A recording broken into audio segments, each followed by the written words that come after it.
Francis, vous avez grandi au village, le village Battier. C'est bien ça. Vous faites donc du MMA, qui est une discipline. Je parle sous le couvert de Presse Albin, hein, qui va me dire si j'ai juste. Donc, le MMA, c'est une discipline qui mélange des techniques de judo, de karaté, de jujitsu et de boxe thaï. De tous les sports de combat, en fait, de la lutte, Ouais, tout ce qui peut être utilisé. Comment vous en êtes venu à cette discipline, vous qui étiez au village? J'étais toujours passionné de sports de combat, notamment la boxe. Et jusqu'en 2008, je suis quitté du village pour aller à Douala commencer la boxe parce que j'en avais assez de toujours rêver sans toutefois prendre une initiative parce que rêver, c'est autre chose, mais prendre l'initiative, prendre l'action pour accomplir ce rêve, surtout dans certaines conditions, c'est la chose la plus difficile. Mais néanmoins, je croyais tellement à ça que voilà, j'ai pas hésité un seul instant. Je crois que même au moment où j'ai pris cette initiative, je ne pouvais plus rien faire d'autre. Je m'étouffais.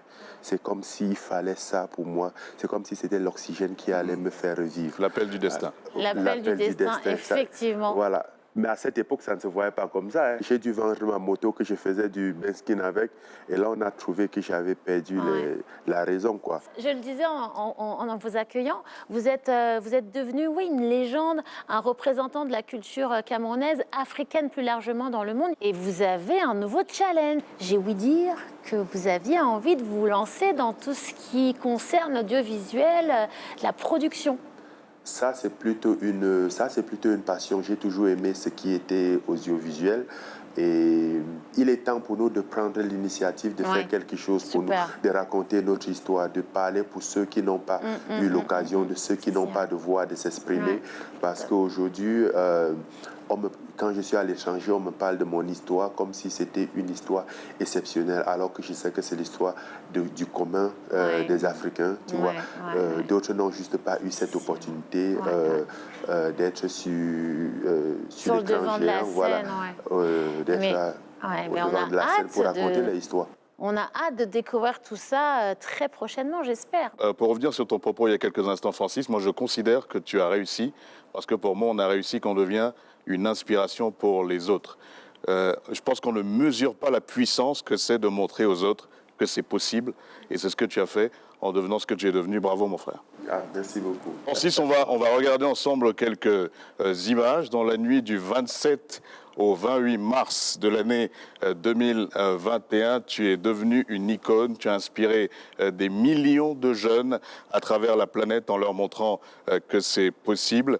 Comme on dit qu'on peut partir de rien pour réaliser ses rêves, comme tu l'as fait en devenant champion du monde poids lourd de MMA.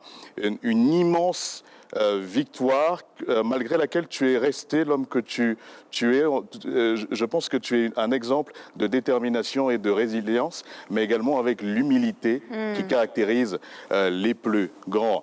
Et je l'ai dit il y a quelques instants, on dit que tu es parti de rien, mais pour moi, ce n'est pas exactement la vérité, parce qu'il y a une force qui a toujours été à tes côtés, c'est ta maman, qui ne t'a jamais quitté et que tu retrouves au Cameroun à chaque fois que tu es là. Elle est toujours à tes côtés, c'est ta plus grande force, parce que derrière les muscles qu'on peut voir se cache un cœur immense. Et l'année 2021 a été une belle année pour toi, parce que tu es devenu champion de MMA, mais aussi parce qu'on t'a découvert au cinéma. Fast and Furious 9 est sorti au cinéma en 2021. Et je me souviens, j'étais à la salle Canal Olympia de Douala et j'ai vu tous les jeunes qui étaient présents crier quand ils ont vu Francis Ngannou apparaître sur l'écran géant. Merci d'être une inspiration pour nous. Merci de nous montrer que c'est possible. Merci beaucoup. C'est un plaisir. C'est un honneur.